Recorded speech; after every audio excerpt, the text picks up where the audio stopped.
Mengapa kemudian menurut saya Islam dan keindonesiaan ini perlu untuk kita bicarakan. Jadi kalau saya mungkin berbeda dengan dengan para ustadz di INSIS, kemudian seperti Ustadz Medzra dan sebagainya yang memang bergerak di ranah akademis. Saya lebih banyak di ranah lapangan, ya. Kelirunya orang adalah seringkali mendikotomiskan antara lapangan dengan akademis. Ini yang kelirunya kan. Jadi seolah-olah kalau orang lapangan itu nggak butuh akademis. Seolah-olah kalau orang akademik itu hanya berkutat dengan kitab dan buku saja, tidak perlu menengok lapangan. Menengok lapangan cukup dari jurnal ilmiah saja. Nah, ini hal yang saya rasakan kemudian ketika kita di lapang, kalau teman-teman yang aktif di media sosial misalkan, kita banyak bertemu dengan wacana-wacana yang menganggap peran Islam di Indonesia itu sangat marginal atau bahkan tidak ada anunya sama sekali, tidak ada sumbangannya sama sekali. Ini kalau teman-teman yang aktif di media sosial tentu kenal dengan teman-teman dari kelompok Rahayu misalkan, ya kan? Dan ini real, pertarungan itu real. Nah, termasuk tadi masalah Senuk, apakah dia bukan sarjana Islam tetapi sarjana Arabis. Memang ini yang saya temui, ini menarik di bukunya Syed Farid Al-Atas, judulnya itu diskursus ilmu sosial Asia, judulnya Ilmu Sosial Asia, diskursus alternatif dalam ilmu sosial, tanggapan terhadap Eurocentrisme, ya, yang di halaman selanjutnya. Nah, mengapa kemudian itu perlu disoroti? Karena sekarang ini terjadi semacam kolonialisme akademik ke masyarakat kita, sehingga kita itu dipaksa untuk menelan istilah-istilah ilmiah yang tumbuh dan muncul dari peradaban barat dan dipaksakan masuk ke kita. Misalkan seperti tadi kerancuan apakah Islamisme atau Arabisme. Memang bahkan ketika perang salib, ya, Kristen Barat itu belum bisa membedakan antara Arab dengan Islam. Karena bagi mereka, keagamaan itu merekat pada kebangsaan. Sehingga mereka awalnya memang menyebut Islam dengan Arabisme. Nah, nanti setelah kemudian mereka mulai belajar Arab, dispesifikan lagi bukan Arabisme, tetapi Muhammadanisme. Muhammadanisme. Jadi ini yang kemudian oleh Joachim Metz disebut sebagai kristenisasi kultural secara tersembunyi, dan itu memang betul-betul terjadi. Nah, nanti kristenisasi kultural secara tersembunyi, bahkan saya sudah beberapa kali nyampaikan ini di depan adik-adik pesantren, ternyata kemudian kristenisasi kultural ini juga ada di benak orang-orang yang dididik di alam pesantren sekalipun, gitu ya. Jadi ini yang menarik. Jadi itu yang disebut Syed Husain Alatas sebagai captive mind, benak yang terbelenggu. Jadi kita itu mengenal dunia melalui definisi-definisi yang dibuat oleh para pemikir Barat. Nah, termasuk ketika kita mengenal Indonesia. Sehingga coba kalau misalkan saya coba halaman selanjutnya, saya bertanya kepada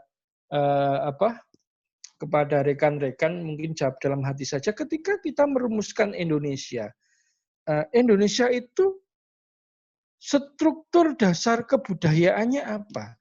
Elemen pemersatunya apa? Nah, gitu loh. Kalau saya yang di Jawa, saya tidak tahu yang di Padang ya.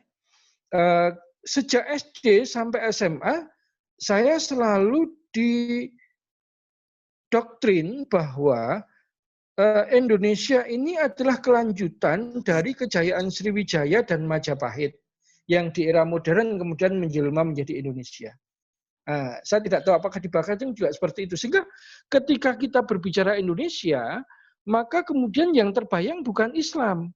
Yang terbayang adalah Borobudur, yang terbayang adalah Candi Prambanan, yang terbayang adalah kebudayaan Bali. Ya, jadi Islam itu hanya menempati hal-hal yang sifatnya marginal di dalam kehidupan berbangsa ini. Nah, ini saya kemudian mencoba telusur. ternyata memang hal ini masih berlangsung sampai sekarang, ya. Pak Natsir menyebut ini sebetulnya perbedaan pandangan tentang Indonesia ini yang menyebabkan kemudian munculnya dua kubu dalam politik kita, yaitu kaum nasionalis sekuler dan kaum nasionalis Islam atau kaum kebangsaan.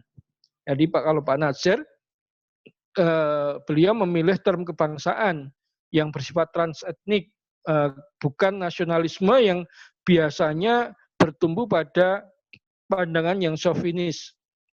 Ya, ini menarik. Yang kemudian disoroti Pak Natsir itu ada nasionalisme kedua, yaitu nasionalisme kultural di kalangan para nasionalis sekuler itu, yaitu yang mengglorifikasi kebudayaan pra-Islam, yaitu Sriwijaya dan Majapahit.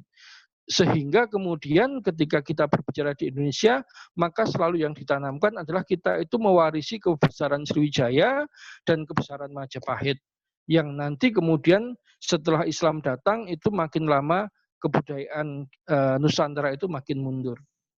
Nah, saya coba telusur pandangan ini, dan ternyata memang ada dua perbedaan pandangan yang yang perbedaannya sangat signifikan antara kelompok nasionalis sekuler yang sampai sekarang itu masih dipegang teguh, terutama oleh para politisi Kristen, gitu ya, dan sebagian para politisi Muslim abangan dalam tanda kutip ya, dan perbedaannya dengan pandangan dari kelompok nasionalis Islam pada masa lalu. Di halaman selanjutnya saya sudah tulis, misalkan pendapat dari Dr. TB Simatupang. Ini saya punya bukunya, judulnya Iman Kristen dan Pancasila, terbitan BPK Gunung Mulia. Menurut Dr. TB Simatupang, meskipun Islam itu menjadi agama mayoritas dari masyarakat Indonesia, gitu ya, sebelum ini mencari proto-nasionalisme yang sebelum itu, meskipun menjadi agama mayoritas Islam, tapi di bidang politik, gitu ya, itu belum pernah ada kerajaan Islam yang mencakup seluruh wilayah Indonesia sebagaimana Sriwijaya pada masa lalu ataupun Majapahit pada masa lalu. Sehingga kata Pak TB Simatupang, sebetulnya kemudian dari Sriwijaya Majapahit itu yang kemudian berperan mempersatukan seluruh wilayah ini adalah pemerintah kolonial Belanda. Begitulah dalam arti tertentu yang menggantikan Majapahit adalah pemerintah kolonial Belanda. Dan ini pandangan resmi dari politisi Kristen. Dan ini juga nanti kalau kita lihat, saya misalkan pada perbincangan di BPUPKI, ya, ketika merumuskan Pancasila itu, mengapa kemudian pihak nasionalis sekuler menolak. Jadi kalau menurut Pak Anhar Gonggong dalam buku ini Menjadi Indonesia, ini buku yang menarik menurut saya, itu adalah hilangnya 7 kata itu sesuatu yang tidak aneh. Kenapa pada saat penyusunannya ini kelompok nasionalis sudah ngotot. Jadi Dr. Haji Manwidya Diningrat itu sudah bilang ke Haji Agus Salim bahwa kalau dalam masyarakat Jawa substansi dasar kebudayaannya itu bukan Islam, meskipun masyarakatnya menganut Islam. Jadi budaya Jawa itu tersusun oleh elemen-elemen Hindu-Buddha, dan terutama Buddha dalam pengertian laku atau wataknya itu tersusun oleh agama Buddha tadi. Gitu. Jadi itu memang sudah sebelum gentleman agreement itu sudah jadi perdebatan, dan kalangan nasionalis sekuler tidak setuju kalimat dengan kewajiban menjalankan syariat Islam bagi pemeluk-pemeluknya. Jadi ketika tanggal 18, kalau kita menilik dari situ, sebetulnya tanggal 18 kemudian ada upaya menghilangkan itu, ya itu sudah sistematis dipersiapkan sejak persiapan sebelum Piagam Jakarta itu. Memang ada pihak yang tidak suka dengan kalimat itu. Nah, berbeda dengan Dr. TB Simatupang, Pak Syafruddin Prawira Negara, ini menarik, Pak Syafruddin ini dulu sempat menjadi presiden pemerintahan darurat Republik Indonesia dan pusatnya di Bukit Tinggi. Kata Pak Syafruddin, Kalau tidak ada agama Islam, maka nasionalisme Islam itu tidak akan begitu cepat tumbuhnya. Justru karena perasaan agama yang meliputi bagian terbesar dari rakyat kita, yang tidak terbatas kepada 1-2 pulau saja, tetapi melingkupi seluruh kepulauan Indonesia, maka perasaan kedaerahan dapat cepat diatasi dengan memberi dasar yang luas dan subur bagi tumbuhnya benih nasionalisme. Jadi kalau menurut Pak Syafruddin Prawira Negara, Islam itu merupakan proto-nasionalisme Indonesia. Kalau tidak ada Islam, orang Sumatera itu tidak akan mau gabung dengan orang Aceh. Karena dalam sejarahnya, kalau kita tengok bukunya Buya Hamka dari Perbendaharaan Lama, dua kepulauan ini bermusuhan. Jadi Jawa pernah diduduki oleh Sumatera. Ketika Sriwijaya waktu itu mencapai puncak kejayaannya, maka Sriwijaya yang asal Sumatera itu menduduki Jawa dan akhirnya dia mendirikan Candi Borobudur. Gitu ya. Yang kemudian nanti dia mendapatkan perlawanan dari penguasa Jawa yang kebanyakan beragama Hindu Siwa, Raja Sanjaya, dan kemudian akhirnya Shailendra ini terusir ke Kamboja. Kemudian di sana mendirikan bangunan yang sama, bangunan besar Angkor Wat. Jadi selain itu, kalau dengan Majapahit, makanya ini hubungannya itu hubungan yang tidak bersahabat, berukhuwah. Jadi misalkan kalau kita baca sejarah yang menghancurkan Sriwijaya itu adalah armada Majapahit, sehingga kemudian nanti keluarga kerajaan Sriwijaya lari ke Malaka, kemudian nanti di sana dia memeluk Islam, masuk Islam, keluarga Prameswara. Jadi hubungannya itu hubungan yang sifatnya saling serang. Aceh misalkan dengan Jawa juga punya pengalaman buruk ketika pasukan Majapahit itu menaklukkan Pasai. Sehingga kerajaan Pasai itu akhirnya hancur dan tidak pernah berdiri lagi. Tapi uniknya kata Buya Hamka, justru ketika Pasai akhirnya hancur, para ulama-ulama Pasai ini banyak kemudian masuk ke Majapahit, dia berdakwah ke tanah Jawa, dan akhirnya masyarakat Jawa itu antusias menyambut dakwahnya sehingga berbondong-bondong masuk Islam. Makanya nanti kalau dirunut dari silsilah ilmunya, ilmu keislamannya, kerajaan Mataram itu nanti nyambungnya kepada guru-guru tarekat Syatariah di Aceh. Ini sudah diteliti oleh peneliti Amerika namanya Nancy Florida.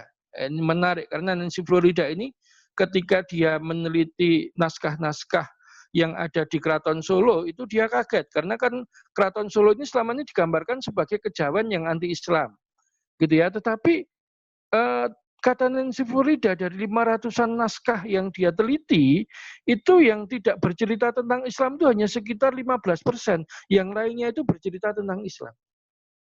Dan nanti kalau dirunut lagi, akar keilmuan Keraton Aceh itu berasal dari guru-guru tarekat Syatariah yang ada di Aceh. Itu menariknya. Jadi, kalau dulu secara politik antara Jawa dengan Sumatera bermusuhan, Islam ini menyatukan.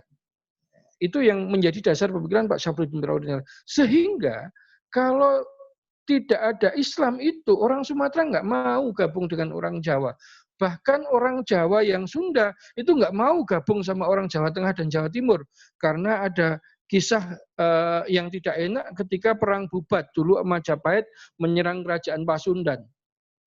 Raja Hayam Wuruk maksudnya meminang Dyah Pitaloka sebagai istrinya, tetapi Patih Gajah Mada karena dia itu pikirannya penaklukan, maka dia meminta Dyah Pitaloka tidak dikawini oleh Hayam Wuruk, tetapi dijadikan sebagai persembahan kepada Hayam Wuruk sebagai bentuk takluknya kerajaan Pasundan atas Majapahit. Nah ini polanya seperti itu. Sehingga kalau tidak ada Islam nggak mau nyatu. Nah, dan ini dibuktikan lagi ketika pada Kongres Syarikat Islam 1916, waktu itu Syarikat Islam itu sudah punya anggota yang punya KTA, ya, yang punya kartu tanda anggota itu kurang lebih 3 juta orang yang tersebar sejak Aceh sampai Maluku. Yang pada saat itu organisasi lain itu masih bercorak sangat kedaerahan. Misalkan Budi Utomo yang hari lahirnya dijadikan sebagai Hari Kebangkitan Nasional. Itu anggotanya hanya boleh dari kalangan priyayi Jawa dan Madura. Orang Sunda nggak boleh ikut Budi Utomo. orang Betawi nggak boleh ikut Budi Utomo. Hanya kalangan priyayi dari kalangan Jawa dan Madura. Nah, itu lalu pada masa lalu gitu ya, mana dua pendapat ini yang cukup kuat, yang cukup kuat. Ternyata kalau saya mencoba menelusur lagi, ini saya langsung ke yang Islam dalam ragam dan ideologi, gitu ya. Itu adalah pendapat Pak Syafruddin itu ditunjukkan bahwa Islam itu betul-betul menjadi akar, sudah menjadi akar dari kebudayaan masyarakat kita itu nampak dari ketika waktu awal pergerakan kemerdekaan, itu ada 3 ideologi awal yang berkembang, yaitu nasionalisme, Islam, dan komunis. Nah, ini menarik. Dari ketiga ideologi itu semuanya itu membawa unsur Islam di dalam kegiatannya, di dalam slogan-slogannya, di dalam pemikirannya. Hatta itu pergerakan yang ada pada sayap komunis. Jadi misalkan kalau nasionalis, rujukannya tentu Bung Karno kan. Kita dapat melihat dalam bukunya Pak Karno di bawah bendera revolusi, itu pada bab awal Bung Karno sudah jelas menjelaskan, tegas menjelaskan ada 3 elemen penggerak revolusi Indonesia, yaitu Islam, ya, nasionalisme, Islam, dan Marxisme. Jadi 3 hal ini yang kemudian menjadi motor utama bagi pergerakan anti kolonial di Indonesia. Jadi Islam itu termasuk salah satu hal yang kemudian betul-betul dibawa oleh Pak Karno, bukan hanya sebagai elemen vote gather, tidak. Karena saya melihat Pak Karno ini ternyata konsisten membawa Islam itu sebagai variabel dalam pemikirannya. Misalkan ketika konstituante akhirnya mengalami buntu dan kemudian di deadlock, ada dekret presiden, maka dalam dekret presiden itu Pak Karno menyebutkan kembali ke Pancasila dan UUD 1945 yang dijiwai oleh Piagam Jakarta.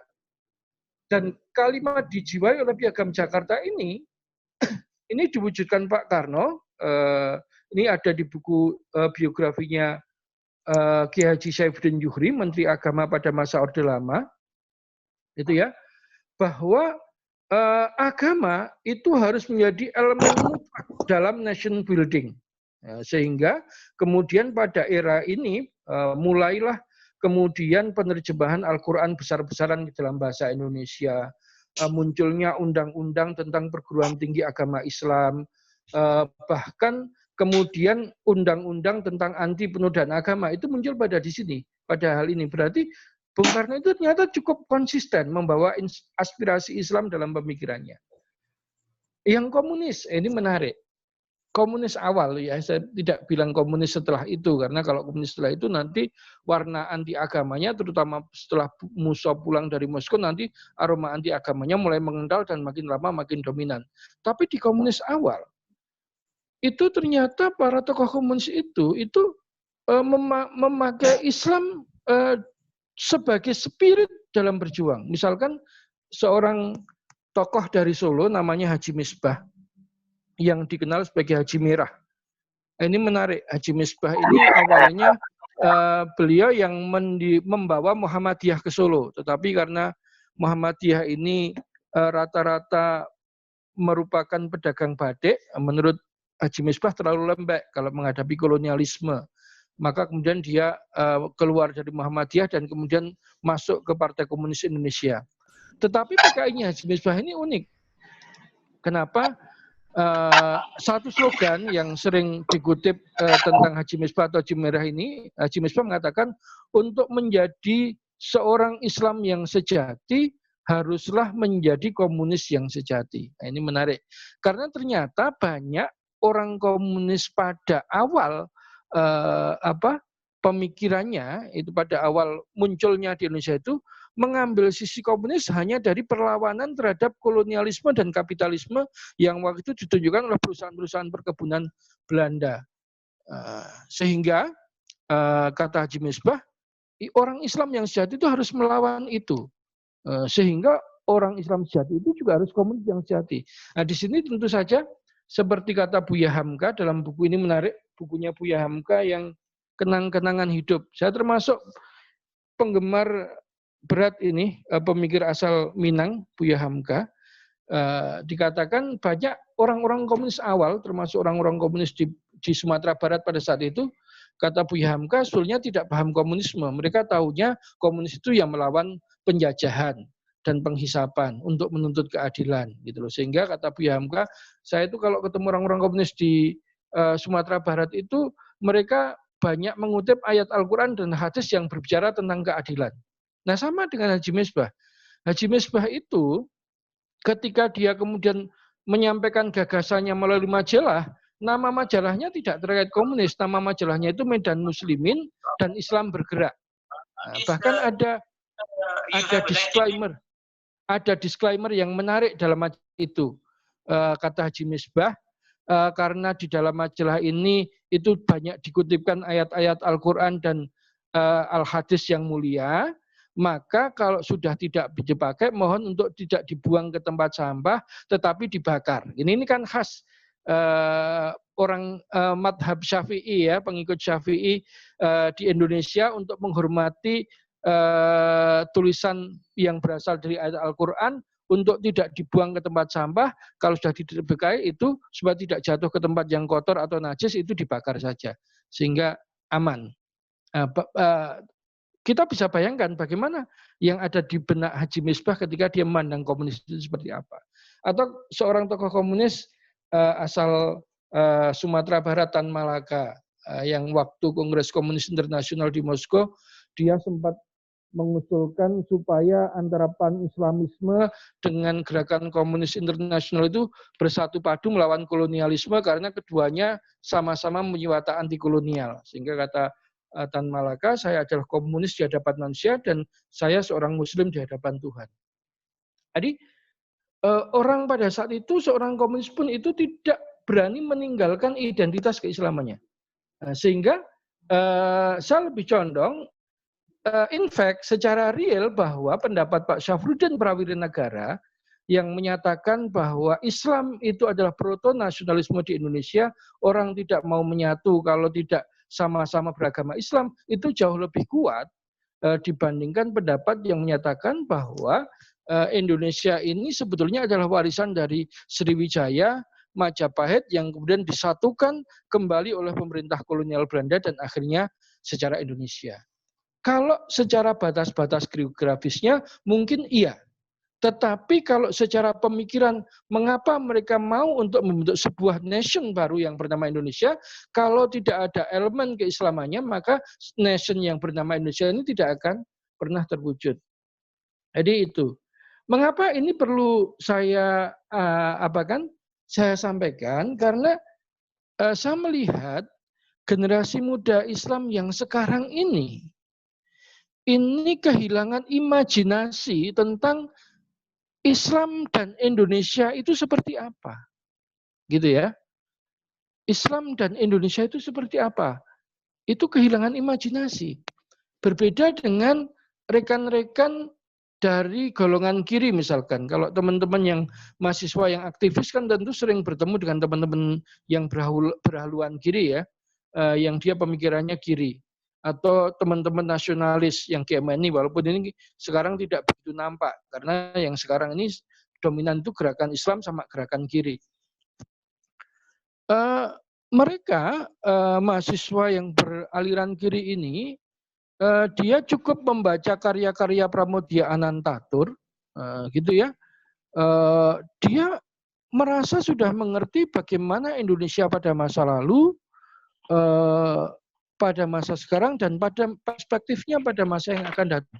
Nah sekarang, kalau orang-orang kiri itu dengan membaca Pramoedya, maka mereka sudah mempunyai imajinasi tentang Indonesia, gitu ya. Sekarang yang mahasiswa Islam bacanya apa? supaya dia punya imajinasi tentang Indonesia. Karena saya bertemu dengan banyak teman-teman aktivis kampus, itu betul-betul mereka tidak punya imajinasi tentang Indonesia itu apa.